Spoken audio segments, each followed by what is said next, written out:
الحمد لله رب العالمين والصلاة والسلام على رسوله الأمين أما بعد فأعوذ بالله من الشيطان الرجيم بسم الله الرحمن الرحيم رب اشرح لي صدري ويسر لي أمري واحلل عقدة من لساني يفقهوا قولي 30واں پارہ سورہ عباسہ۔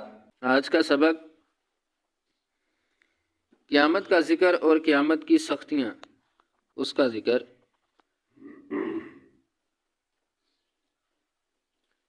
فَإِذَا پس جب جاءت آ جائے گی ساخ کانوں کو بہرا کر دینے والی۔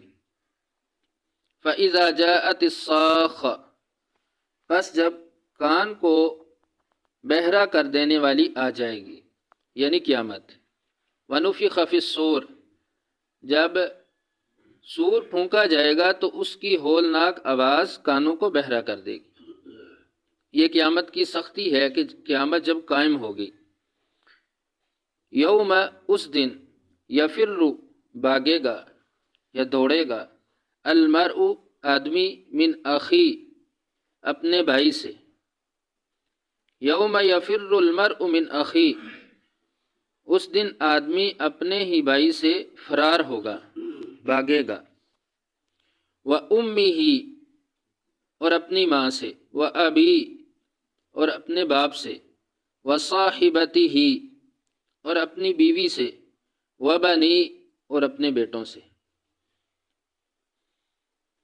یہ وہ رشتے ہیں جو اللہ تعالیٰ نے بیان کیے کہ جن سے ایک بندے کو سب سے زیادہ دنیا میں محبت ہوتی ہے، اور ان کی ترتیب بھی اللہ تعالیٰ نے اس کو ملحوظ رکھا، اور اسی اعتبار سے کہ سب سے پہلے وہ رشتہ کہ جس سے کم محبت ہے، پھر اس سے زیادہ، یہاں تک کہ آخری بیٹوں کے ساتھ، اولاد کے ساتھ۔ تو یہ آدمی کا فرار ہونا کیوں ہے؟ وہ کیوں بھاگے گا؟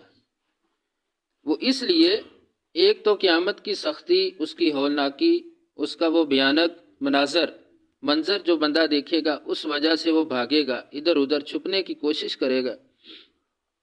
اور دوسرا، ان رشتوں سے اس لیے بھاگے گا کہ یہ رشتے میرے ساتھ دنیا میں رہتے تھے تو آج مجھ سے کسی نیکی کا یا کسی چیز کا مطالبہ نہ کر لیں۔ سورہ معارج میں ہم پڑھ چکے ہیں کہ بندہ کہے گا کہ میرے بیٹوں کو، بیوی کو، میرے بھائی کو، اور یہاں تک کہ ہر انسان کو فدیے میں لے لیا جائے اور مجھے بچا دیا جائے، یعنی میں بچ جاؤں اور باقی سارے فدیے میں اللہ تعالیٰ کو پیش کر دوں تاکہ میں جنت کا وارث بن جاؤں، اللہ کے عذاب سے بچ جاؤں۔ تو ان رشتوں کو بھی وہ بندہ اس دن، قیامت کے دن، اتنی سختی ہوگی کہ قربان کرنے کے لیے تیار ہوگا، یہاں تک کہ دنیا جہاں کی ہر چیز کو۔ لِكُلِّ ہر ایک، امرئ انسان، منہم ان میں سے، یومئذ اس دن، شأن ایک خاص حالت میں، یغنی بے پرواہ ہوگا۔ لِكُلِّ امرئ منہم یومئذ شأن یغنی اس دن ہر انسان ایک خاص حالت میں دوسرے سے بے پرواہ ہوگا۔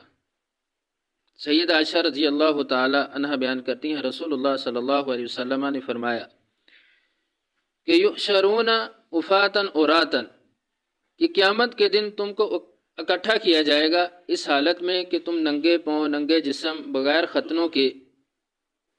تو سید عائشہ رضی اللہ تعالی عنہ کہتی ہیں کہ اللہ کے رسول، کیا لوگ یعنی مرد اور عورتیں ایک دوسرے کی طرف دیکھیں گے؟ تو آپ نے فرمایا معاملہ اس سے بھی زیادہ سخت ہوگا۔ یہ کس طرح ہو سکتا ہے؟ ترمذی کی حدیث میں آتا ہے عبداللہ بن عباس رضی اللہ تعالیٰ عنہ سے کہ جب رسول اللہ صلی اللہ علیہ وسلم سے یہی بات پوچھی گئی تو آپ نے اسی آیت کی تلاوت کی، لِكُلِّ امرئ منہم یومئذ شأن یغنی، یعنی اس دن ہر انسان اپنی ایک خاص حالت میں ہوگا اور دوسرے سے بے پرواہ ہو جائے گا، یعنی اس کو کسی چیز کی پرواہ نہیں ہوگی، صرف اگر پرواہ ہے تو اپنی ذات کی کہ میں بچ جاؤں اللہ کے عذاب سے۔ وجوہ کئی چہرے، یومئذ اس دن یعنی قیامت کو، مسفرہ روشن ہوں گے، وجوہ یومئذ مسفرہ، اس دن کئی چہرے روشن ہوں گے، ضاحکۃ، ہنستے ہوں گے، مستبشرہ، خوش ہوں گے، ضاحکۃ مستبشرہ، ہنستے ہوں گے، خوش ہوں گے۔ یہ وہ لوگ ہوں گے کہ جن کا اعمال نامہ ان کے دائیں ہاتھ میں دیا جائے گا۔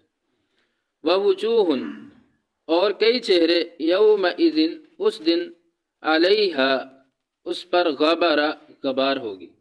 ووجوہ یومئذ علیہا غبرہ، کئی چہرے ان پر اس دن غبار ہوگی۔